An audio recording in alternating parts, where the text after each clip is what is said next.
So you're behind. Here's how I learned an entire year of A-level content in 1 month.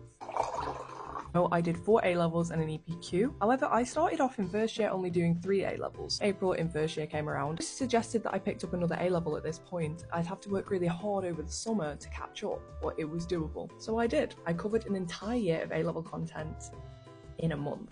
How is this relevant for you? This is how you're going to get back on track if you're behind. So you need to start with the basics. There is a reason that things are taught in the way they are taught. It's because you build up this sort of base level of understanding. You need to focus on understanding the fundamentals of a subject before you can get onto the more complicated stuff. If I would have dove into A-level economics looking at the Monopoly diagram, it would have freaked me out. Don't do that to yourself. Start with the very basics and then build up your understanding from there. You need this level of knowledge in order to understand the more complicated stuff that is followed. So you need to be refocusing your attention from what is being taught to you now. If you're behind, if you're in a lesson, likelihood is what they're teaching is going to build on something else that you've missed. You need to refocus your attention onto understanding what you missed, onto catching up. I would go over the content in the class, watch YouTube videos, which are really, really helpful if you're learning something for the first time, use a textbook, and most importantly, ask your teacher. It's okay to admit that you're behind. So once you've done this, how are you going to catch up? Use your teacher, you're going to use the textbook, you're going to go over the content and make notes, you're going to use YouTube. Most importantly,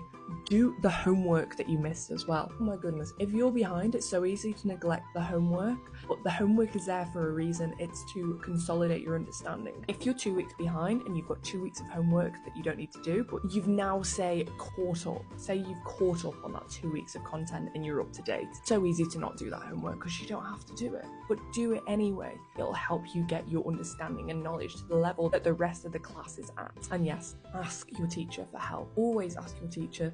Nag them, get them talking to you one-on-one. That's what they're there for. When I picked up my 4th A-level, I had one-on-one meetings with the teacher that taught it every single week. In fact, multiple times a week. And I would just come to him with a stack of questions saying, I don't understand this. Why is this like this? He gave me resources. He talked me through it. So if you're behind, hopefully you won't be quite as behind as I was. It should be a bit easier to really help you one-on-one with your understanding. If you like this video, then follow me for more GCSE and A-level study tips.